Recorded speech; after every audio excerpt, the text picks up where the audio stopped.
Did you know that vigilantes deported 1,300 striking copper miners, their supporters, and bystanders in Bisbee, Arizona? It's referred to as the Bisbee Deportation. In 1917, copper prices were soaring due to World War I, and Bisbee's mines were operating at full capacity. However, miners, many of whom were immigrants, faced dangerous working conditions, long hours, and discriminatory wage practices tied to the fluctuating price of copper.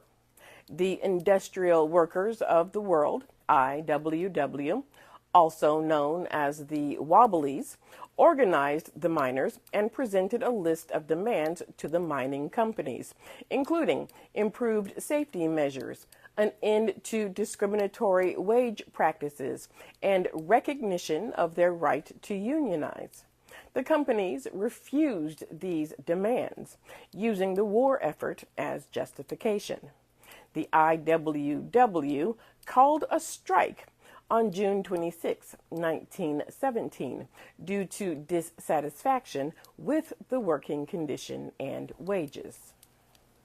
In response to the strike, on July 12th, armed vigilantes, deputized by Sheriff Harry Wheeler, kidnapped and deported 1,000 striking copper miners, their supporters, and even some non-striking citizens.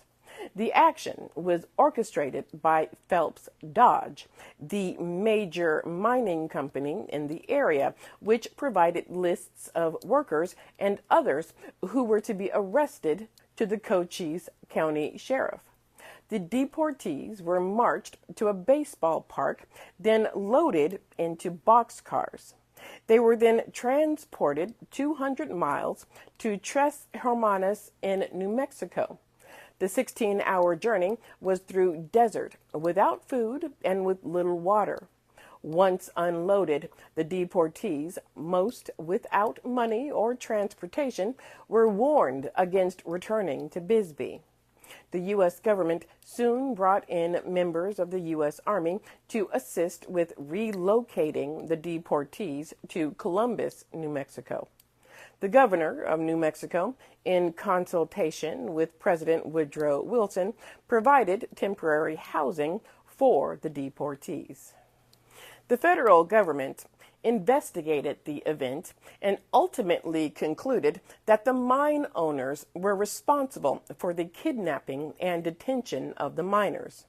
President Woodrow Wilson, who appointed the Mediation Commission, declared the deportation wholly illegal and without authority in law, either state or federal.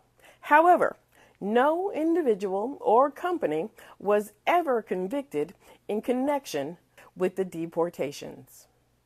The event is now widely recognized as a significant instance of labor suppression and a violation of civil rights.